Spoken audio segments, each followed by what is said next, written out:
Welcome to this week's episode of Coffee with the Journalist, brought to you by OnePitch. The guests on our show include some of the most notable journalists from the top US-based publications who cover topics including technology, lifestyle and culture, health, science, consumer products, business news, and beauty and wellness.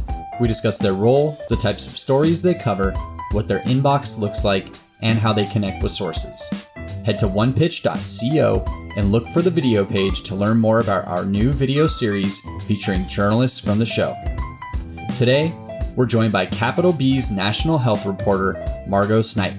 As a national health reporter, Margo covers critical issues affecting the mental and physical health of Black Americans. She digs into how racial bias in medicine impacts Black Americans' lives and investigates inequities in the American healthcare system. During the episode, Margo shares more about her role at Capital B, the various types of pitches in her inbox, sources she's looking to connect with, and more. Let's hear from Margo now.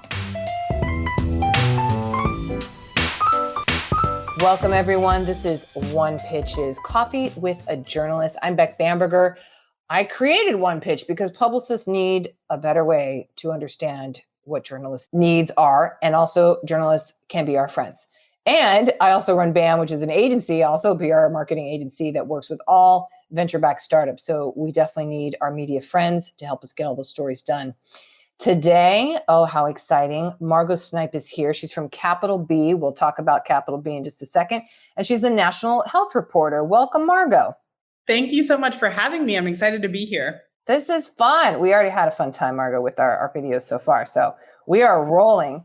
Margo, first thing for people maybe not as familiar, and I do this more often with outlets that aren't like the New York Times. What is Capital B?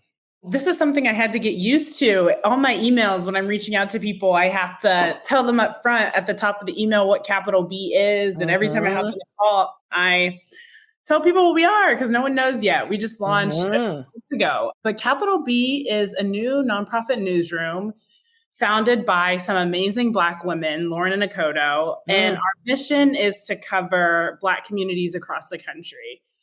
And we have a variety of different beats. We have a national team, which I'm a part of, where we have health reporting, which I do.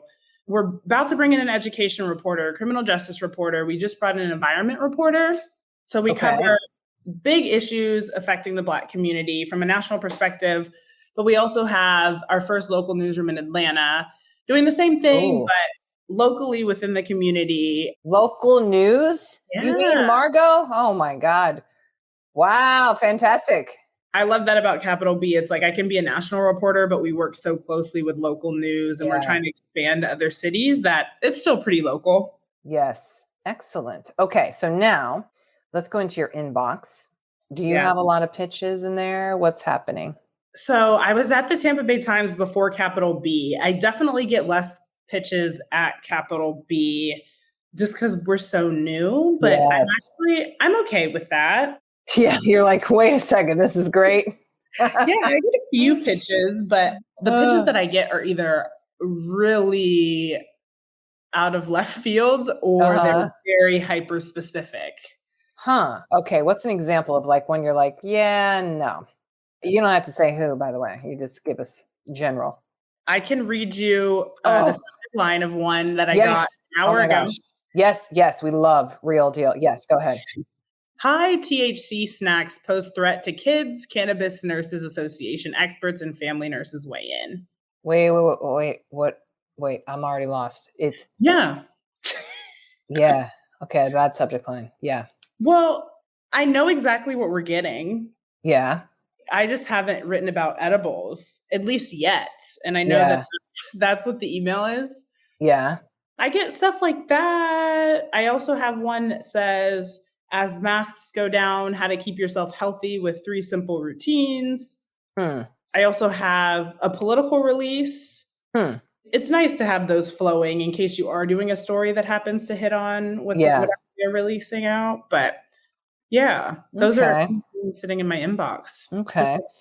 Now, Margo, you are in the rare circumstance where you don't have 57,000 email pitches from your last 3.5 years at an outlet. So you have the moment right now to decide what you do with all these pitches? Do you have a system yet, or any system? I mean, some people never have a system and they just let it ride, for example, and that's totally fine. Whatever works for you.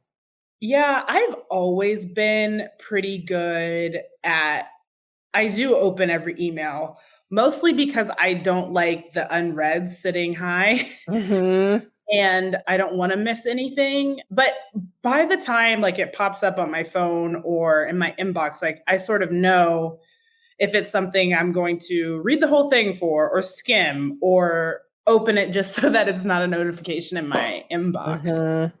So you're keeping it clean that way.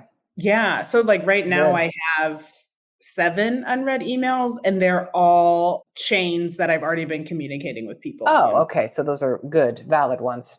Yeah, I know Okay. what's there for the most part. That's good. Good. Okay. Margo, I've never had somebody so unique in this position before. It's fantastic because Yeah. you can craft your whole system accordingly.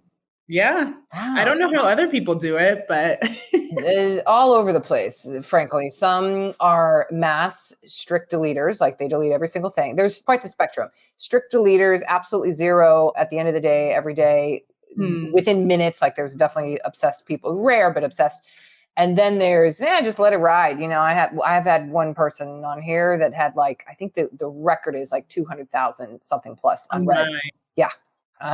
Me personally could not sustain myself in that form, but to each their own on this wild world of journalism.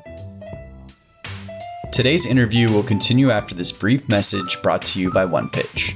Are you curious to see the unique ways OnePitch helps PR professionals and marketers pitch journalists? Head to onepitch.co to learn about our new OnePitch score and see how easy it is to find the right journalist to pitch your news to. Sign up for your free account today. Now, back to today's episode. So we talked a little bit, Margo, about this on our video pieces, which are great. I encourage everyone to look at these quick videos that we filmed here. But for your pitching preferences, and I'd say even since you got here at Capital B in January, we're filming this in, or taping this in April, it's still relatively new.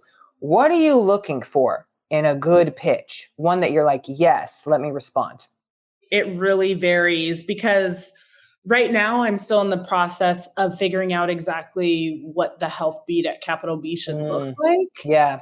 One thing, I'm always looking for like doctors across the country to connect with because I can find some on Twitter. There are a lot of them. There's tons. Yeah. Yeah. I also kind of want to find the people who are not on Twitter and super loud and vocal. Like, let's diversify the people or the doctors or the health professionals we're hearing from. So I do get pitches that are like, talk to this expert. The thing with those, though, is I'll get like, it's Alcohol Awareness Month. I have this expert for you. And maybe I'm not writing about Alcohol Awareness Month, but I'll scroll down and I will copy that expert's name and contact info because I see that they talk about addiction too. And so maybe down the road, I'll want to circle back about addiction more generally. But I'm trying to get out there with universities. So I get research in my inbox, some of the pitches like I just shared earlier. So yeah, I'm looking at a lot of different things, a lot of different research, or just learning like who's doing what work in space. Now, are you at all, when you mentioned the doctors, open to then a pitch that's, hey, Margo, I have a really qualified doctor that specializes in X. Ever want to talk? Is that something you'd be open to? I would love that. Okay. I want these know about these nurses or this association that has to do with health. And Capital B, we focus on Black communities in particular. So I would like those pitches to, be relevant to that. But I always want to know about XYZ doctor, XYZ nurse, XYZ research or research group or organization. Yeah, I'm definitely, or just to add them to my crazy long list of everyone who does anything in this. Yes. Let's look at, that's good info for everybody, I think, to be looking here.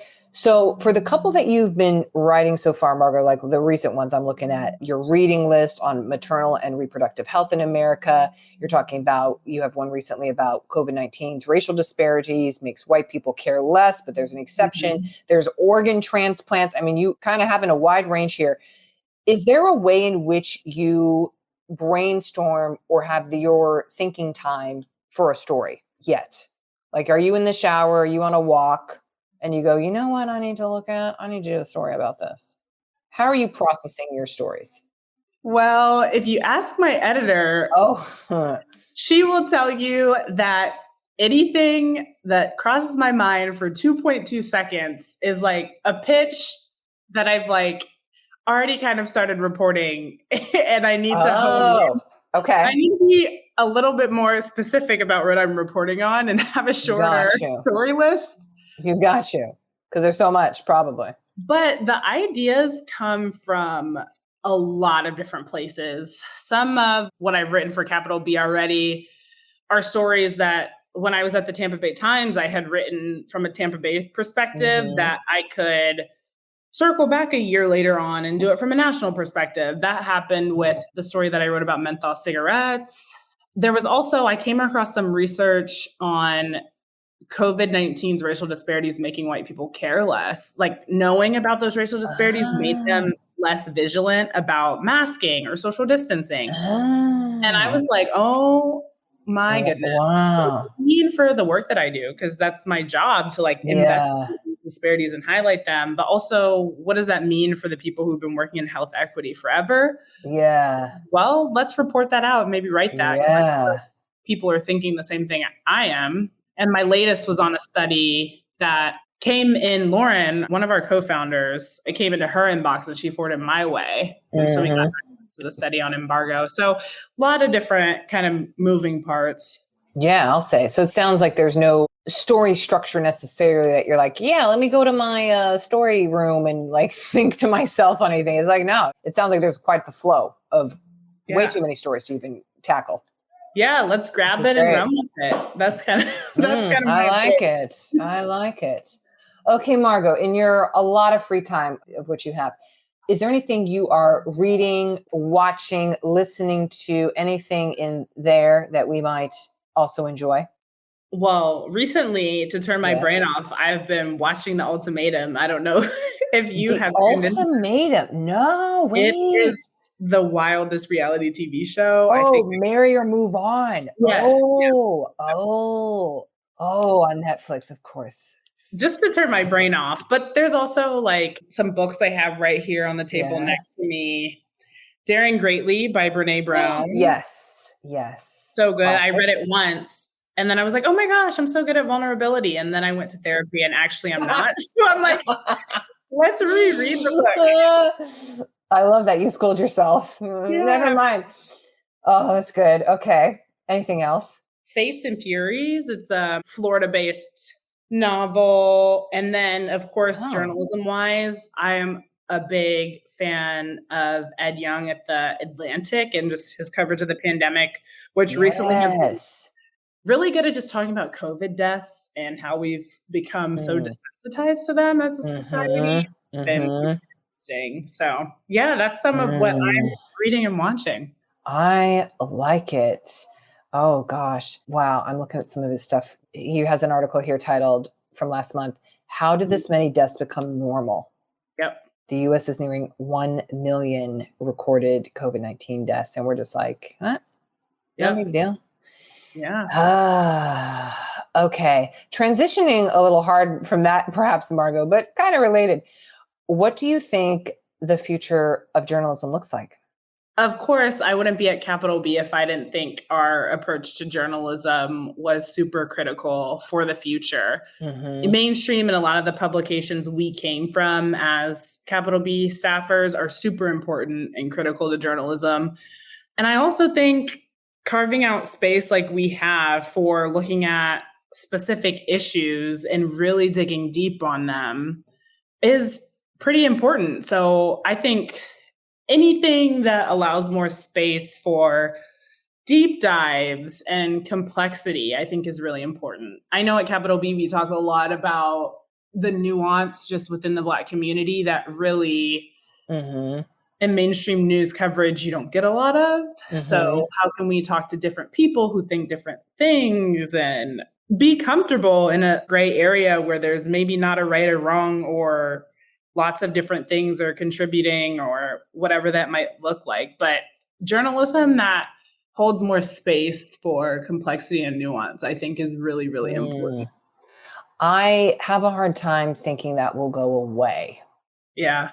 Maybe on the front of like, oh, breaking news, or the saga continues with local news. You know, do you need to know that there was a carjacking on 49th Street and Broadway? You know, maybe there's less space for that. But the thoughtful, deep, well-researched stuff, I really hope that prevails.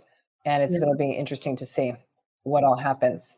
Yeah. Well, Margo, thank you so much for being on here with us today. This was a lovely conversation. I hope people have listened and are sharpening their pencils for all the great doctors they can send you. And frankly, anything, because that's on your beat. That's on your beat, because you are open and here for the pitches. Yes, I'm going to read it. I will open it. That I can promise. But thank you so much for having me. I really appreciate it. Yes. Famous words. She will read it.